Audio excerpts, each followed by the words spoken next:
All right, good afternoon, everybody. Welcome in. We are here in, well, I'm in the office, but we are here in Darien Johnson's studio for our fall open studios tour. I'm going to give a real brief bio for Darien, and then I'll let him take over. So Darien's artistic aesthetic kind of marries the digital glitch aesthetic to physical ceramic forms. And he does that kind of to explore illusion and physicality and how they can work together. He is currently a professor at Georgia State and was a 2019 Hudgens Prize finalist and is represented by Alan Avery. Gallery right here in Atlanta. So with that, I'm going to hand it over to Darien. Cool. Hello, everybody. I hope you're doing well. So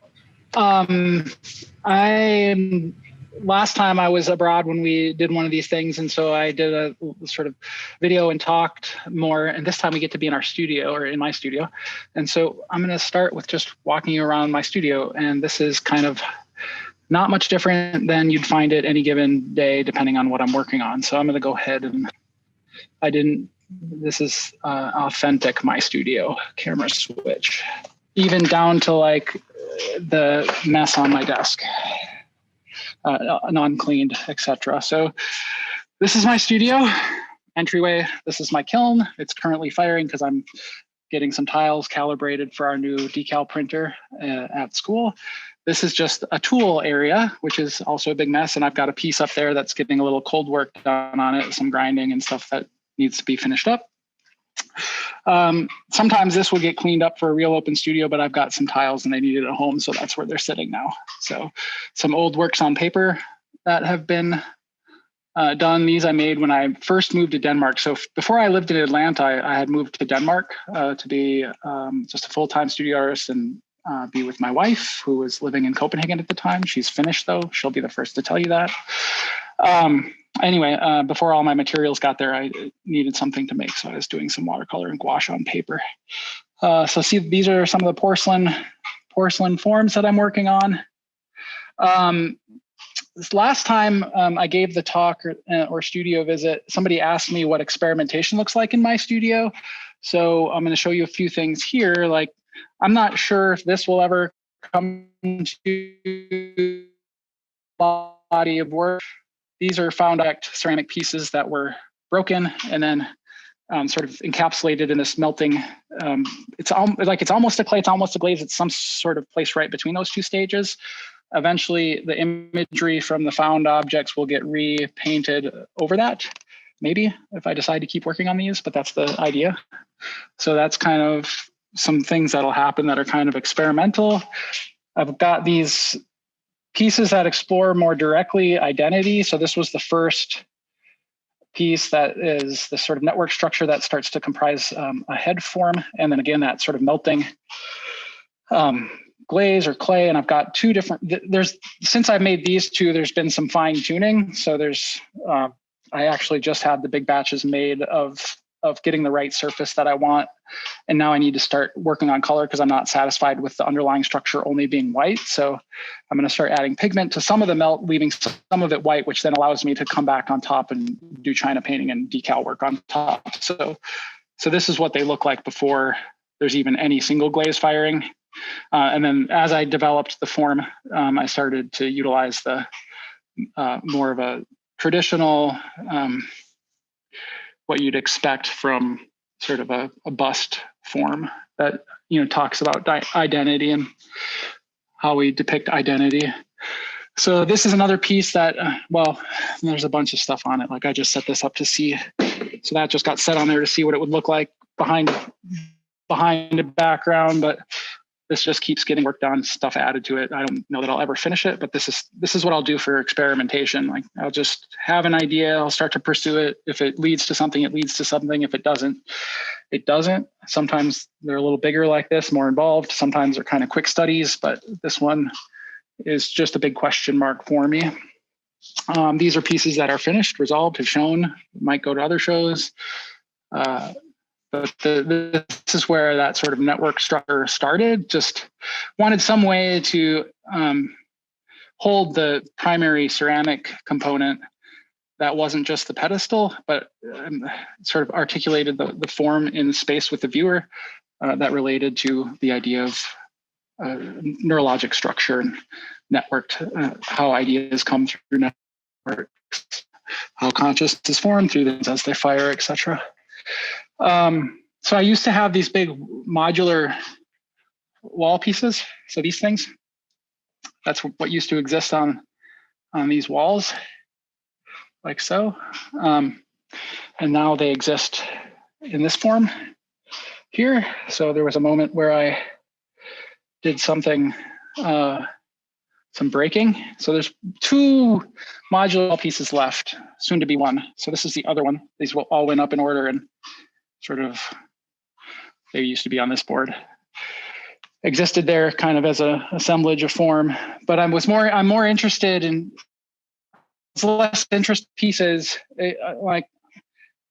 and kind of interested in exploring this idea of what happens when the form breaks down and then becomes utilized to depict a pictorial image. And so what's happening is that's all now material, and now they're getting sort of rearranged and cast in resin. So I've done 2 so far. This is the other one. And these I'm definitely pursuing. So this was a question that I had.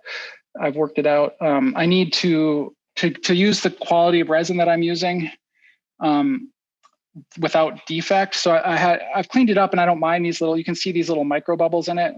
That's like this sort of cloudiness. I don't mind that in these 2 pieces, but then there was other surface stuff that I had to then spend time by hand cleaning up, and there's a lot of time involved already with the process. So I need to make a vacuum chamber to be able to make these the way I want, and they're a little bit, to be big enough vacuum chamber for the molds that I have for them. These are the smaller ones. I'm making a larger one too, so their molds are down here. Darien, can I ask a process question? What the molds look like, there's silicone and then plaster underneath, but yeah. So when you're doing these, are you pouring the resin or? Yes. So let me see here. The pieces, this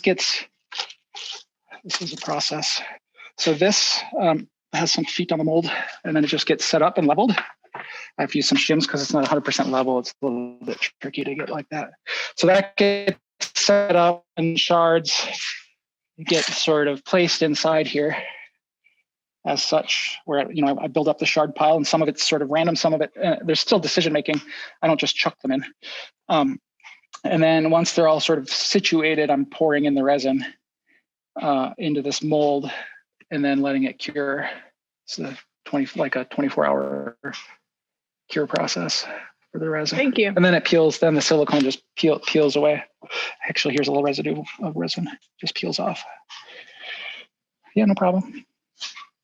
And then the fun part, like this, we can do the fun part real quick if I can get this set up right. Maybe I can use this. Let's see if I can. Yeah, this. And then this is what this part of the process looks a lot like this.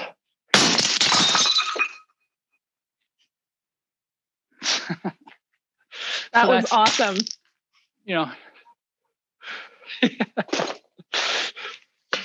I have to use my kiln glasses because I keep forgetting I had just some stuff that I did at home, and I keep forgetting my normal safety glasses at home. And a shard in the eye would be no good. But there's a lot of things, like the form for me reminds the viewer of like a changing state of consciousness, and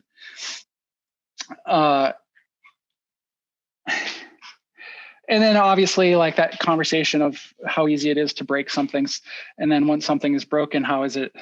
Where's the value? Is there still value add possible?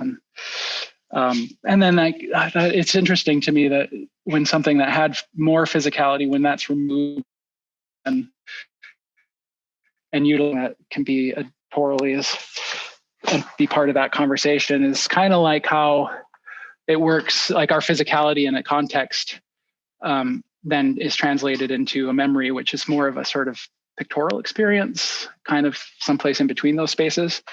So that's kind of interesting to me as well. And then it's like another layer of removal of what the original thing used to be. And then it's another amalgamation. So there was a decided composition that they used to exist in, and now they're all just sort of boxed back together again and then reorganized yet again. And they're, yeah, I like layers, and it's like, how far can the layers be? But what's interesting is it becomes almost more simplified, residing in sort of a square format too. Like it takes away one layer of complexity and then creates other layers of complexity in a sense. So this first question from Elizabeth is, Elizabeth is curious about the process of using inflexible materials, ceramics and resin, to create a fluid process, repurposed or like connective tissue. Do you always work in the space between permanence and memory, or how did this develop over time? Awesome. That's a good question. So I have to read, can you read that one more time, like the first part of it, just so make sure I'm clear on it? Yeah, the first part is the process of using inflexible materials, so ceramics and resin, to create a fluid piece, repurposed or like connective tissue. And then the question itself. Actually, I like ceramics. So let me hit that part first, because I really like ceramics in that it's in relationship to the metaphor of memory, because it's only inflexible once it's fired. So it's malleable and pliable like no other material on Earth, really. It's ubiquitous on Earth, but its malleability is unique, and especially for a engineered, not a human engineered material. You can find it raw in nature, and it's very pliable, very malleable. And then once it's fired, actually the firing process in itself adds to the nature of flux and some amount of ambiguity of process. And then it's settled into its form is that and rigid and stiff. And so that's interesting to me. So it's kind of like, in a sense, it's almost like the firing process is like taking a photograph. It's just for a longer period of time. And that's then in the firing process, like what happens in a much shorter time frame with the shutter of a camera, which is also a process that talks a lot about memory and sort of experience. So yeah, when thought about it that way, and I like ceramics too so much for my content. And I come from the place where it was relationship of material and development of a vocabulary through material and relationship with material to get to content, versus having content and then deciding on the material. So, and I talk to my grad students and students about the convergence being the important part, not which end of the spectrum you come from, but where they converge is where I feel like the best work and the most poignant work to me is made. And so for me, it was always the development of this relationship with material in affecting the way that I think about things. Also, it's sort of the essential material that deals with both form and surface. So it's like it's an ontological existence in relationship to others and the viewer and the environment it resides in. But then the surface is so much more about like phenomenology and like the idea that you're interpreting something that's illusionistic.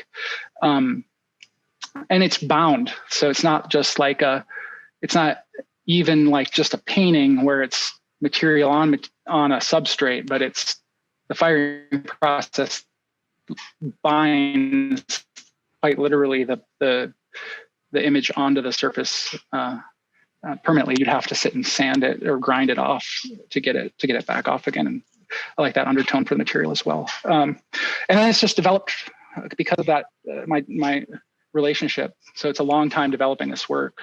And then it just ebbs and flows, but it's always for me, it's generally through a material relationship first, and then the development or I don't actually anymore. It's not first. Like it's just the two have converged, and now they kind of develop together. That makes sense.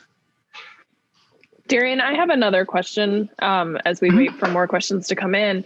So the base of the structures that you've made, and now you're kind of exploring them.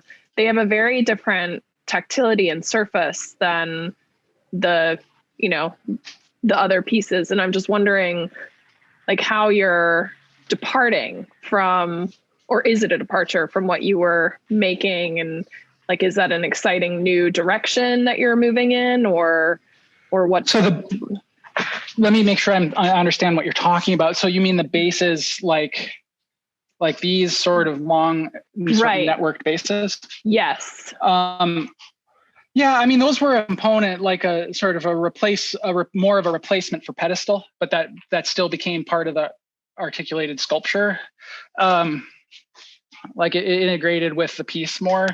Mm-hmm. And then certainly as they're like, this feels like departure when they become this is definitely departure. And I mean, I've had thoughts about how I've wanted to address a tangent of thought related to identity, and how identity is also affected by the media that we integrate into society. So it's it becomes a slightly more specific question than my overarching question before, which is like, how does screens, media, technological development affect the cognition and maybe a little more specifically perceptual awareness and memory in relationship to consciousness? So that's kind of the overarching question that I have in my work. And so that this work with the sort of structures becomes a little bit more specifically about identity in relationship to those things, like self identity, metacognition, maybe a little bit, and then projected identity. So how we create profiles, virtual digital profiles, and how that sort of exists outside of who we wholly are. And so that those questions and ideas get wrapped into this work. But it also, incorporates just the ideas of how we start to form an identity, how we become who we are starts first with our genetic makeup. And so that's kind of the idea of the structure, where that's formulated at birth. It has a significant impact on who we become, how we absorb information, and how we respond to information leads to the self-awareness that we end up attributing to ourselves, or end up, So that's kind of that. So I'm reading Steven Pinker, The Blank Slate right now, and that's that argument of how much nature and how much nurture it forms who we end up being. And it's not one or the other. It's like, we are animals. We have a genetic makeup that influences our behavior, and then societal and nurturing an environment sort of ends up becoming more specifically, gives us more specific characteristics, etc. So that's where like the melting glaze comes in and moves over the structure, and the structure influences the way that the melt is moving, and then eventually that'll hold imagery that might be more identifiable to what my work has been. So you'll see more of the continuity in the work once the imagery is produced on there. But it's been, like I said, a long time to get the clay glazed material to melt correctly and have the correct surface has been probably off and on about a year of testing to get it right. And then there's some stuff that happened with the structure that didn't work. So I had to bring the melting temperature down, et cetera. Ceramics, the tech involved in the chemistry is kind of actually heavy sometimes. Like you can get lost in the weeds there. I think that's interesting. And then I know we have another question, so I'll be quiet, but I think it's interesting that you're kind of playing with nature versus nurture and chance, and, kind of building a structure, but then allowing chance to interact, or, but you're also still directing that. So it's, anyway. Yeah. I mean, that's kind of the question, right? Like even the nature of free will is kind of like, there's so much, like, it's so questionable. Like, really, I mean, if the complexity of our interactions, but each interaction, if you keep stepping back all the way, leads to any given interaction that we have. So like, so that's kind of a big question. And I mean, I'm not too deep into I'm at least not hugely deep into the philosophy of that, but I mean, the difference between the idea of determinism and free will is pretty fascinating, complex question. Mm-hmm. Thank you. Yeah. We actually have a follow-up question about those same pieces that you were just discussing. The question is from Ashton, and they ask, they say, I would love to know more about the ceramic sculpture where the base meets and becomes part of the primary ceramic body. What are your thoughts on this work? Do you find this to be illusionistic, like you previously mentioned? Yeah, though I mean, it's illusionistic when it gets to the image on the porcelain. So for me, so I can point to this one, which is a little bit different, but it allows me to stay there. But so this is similar. So I sort of start, like, the starting point is the center. So like the center is kind of the starting point, and I work up first with the clay, and then I work eventually down after it's all fired to get to the base. And it's the same thing with the other pieces. So it's kind of like, you think about it as a tree, and the cells in a tree have this sort of option until they're directed to either go up and become the tree or down and become the root. Like, there's this sort of critical point in the center. And that's, as I work up, I'm sort of thinking of the form as a stand-in for body without being representative. I don't want it to represent body, but I want it to sort of feel bodily. And then with this work, that part of it is built up, and then it resides in space. And then the flatter areas of the form are slabs, and the shape of the slabs are influenced by the body that was created before it, which was influenced by the shape of the original slab that was on the table. And I let that sort of grow out of an intuitive response to the process, each step prior influencing the step that comes next. And then ultimately it leads to the imagery, so that is then influenced by the physicality of the form. And then the physicality that holds the whole thing is also influenced by that original form. I think conceptually the ceramic component is more important, but I do want that the physical nature of the thing that's holding it to be part of the conversation, being only then instead of being only a placeholder for the object. Which is why it's sort of turned into this network structure that then holds the porcelain form. Hopefully that answers the question. So it's kind of like the buildup, like our physicality is first, and then conscious state, which is represented by the illusion, and then influenced by media also. And technology is sort of addressed in there, and it's ever shifting, changing. There's sort of overlapping and multiple layers of information repeating and all these things. So there's a lot of things that I ask. I how much I pack each thought or question that I have into the work is a thing, but it's been more like the conceptual questions that I want to ask are used to create a process that gets to the thing, so the thing can then raise those questions for the viewer, versus being sort of a narrative device or a device to tell us, a specific story. Hopefully that helps. Yeah, that was great. Any others?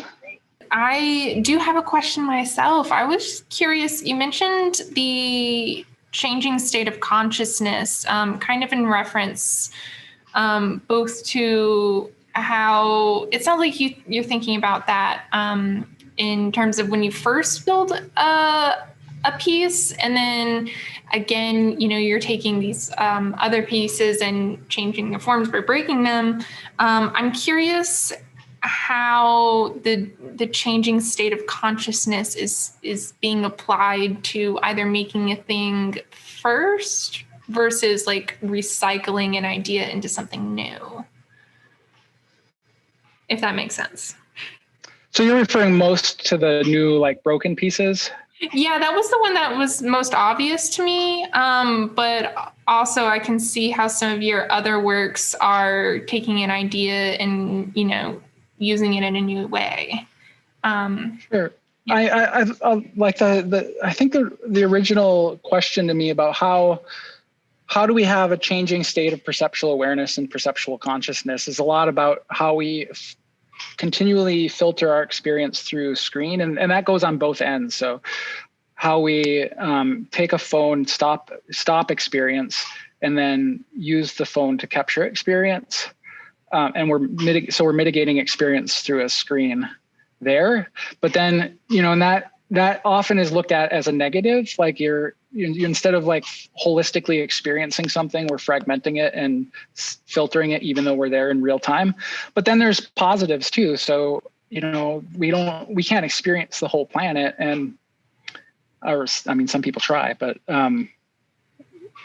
anyway, the media also gives us access to places we've never been able to be before. So I start to address those questions by gathering information, just doing that, engaging in the activity. So stopping when seeing something interesting, aesthetically curious, and I'll just stop and take a picture of it randomly. And often that's just sort of some random thing that could be on the ground. It's not usually like taking a picture of something that's actually of significance. Like when I was in Rome for a while, and I was the one who was taking pictures of the sort of rust stains down this fountain versus taking a picture of the Vatican that was down the alleyway where everybody else was looking. So it's that kind of thing, like looking at the overlooked.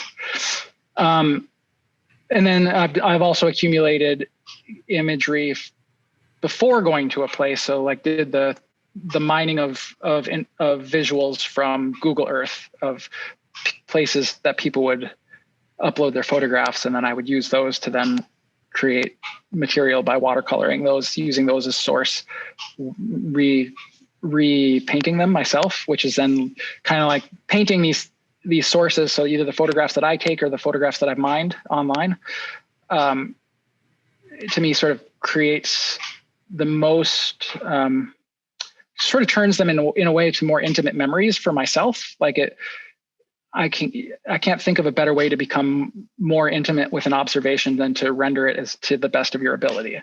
So, and then that turns that to material that gets scanned and then entered into the computer, which then sort of acts as a stand-in for, allows me to say that this is a memory that becomes material. So I'm kind of painting with a painting, but that painting is representative of memory. So it's like painting with memory. And then the process of digitally manipulating that information or digitally painting with it talks about and gives me a result that wouldn't be able to be articulated without that digital process, which then kind of comes back and ties into this question of how media and digital manipulation affects our perceptual awareness and our perceptual consciousness. The other questions with these ones that are being broken and how that also ties into that is kind of just another layer on top of that. And I'm not fully, like, that's so fresh and so new, that work, that I'm still asking these questions myself. I mean, most of my work is just asking questions anyway, more than giving answers. But well, thanks for the studio visit. And thanks all joining through the screen. Thank you, everyone. Thank you, Darien. It's nice to see you, although we're apart. So have a great day. Yeah.